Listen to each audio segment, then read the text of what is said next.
The sky wasn't blue anymore. It was the color of a fading bruise. By 2145, the sun didn't die with a bang. It didn't go supernova or swallow the Earth in a fiery swell. Not yet. Instead, it grew sick. Solar flickering caused the magnetosphere to fail, and the atmosphere began to bleed into the vacuum of space. The Great Evacuation wasn't a choice.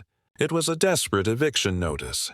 The last ticket Elias stood on the tarmac of the Kazakhstan launch site, clutching a brass cylinder. Inside was the seed genetic record of 300 extinct plant species. At 24, he was a cultivator, one of the few chosen to ensure that whatever world they found next would not just be a metal box, but a home. Behind him, the horizon was dominated by the arcs, cylindrical behemoths the size of small cities, held aloft by anti-gravity lattices that hummed with a frequency that made your teeth ache. The boarding process was a brutal symphony of efficiency and heartbreak. The weight limit. Every passenger was allowed 5 kilograms of personal items. People were forced to choose between a family heirloom or an extra suit of thermal gear. The lottery. Only 15% of the population had secured a seat. The rest were left to the underground shelters. A hopeful name for what everyone knew were gilded tombs. The quiet. There were no cheers. Just the rhythmic thud-thud of magnetic boots on loading ramps. "Don't look back, Elias," his mentor Dr. Eris whispered.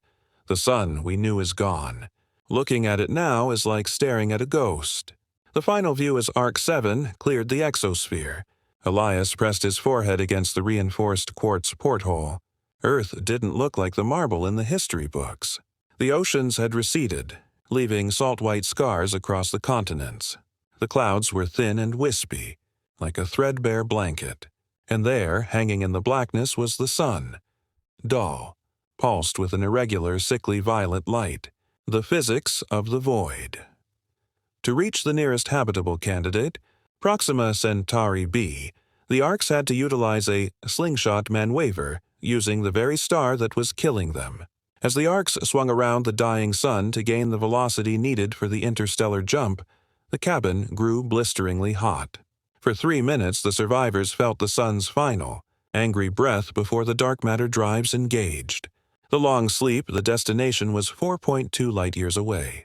For the passengers, it would be a blink. For the ships, a century of silent drifting. Elias placed his seed record into the cryogenic vault. He climbed into his pod, the frost already creeping across the glass. His last thought wasn't of the new world, but of the smell of rain on dry dirt, a scent that now only existed in his memory and the digital archives of a drifting tin can. The arcs flickered once, engaged their warp folds and vanished into the silent dark, leaving a cold, quiet Earth behind.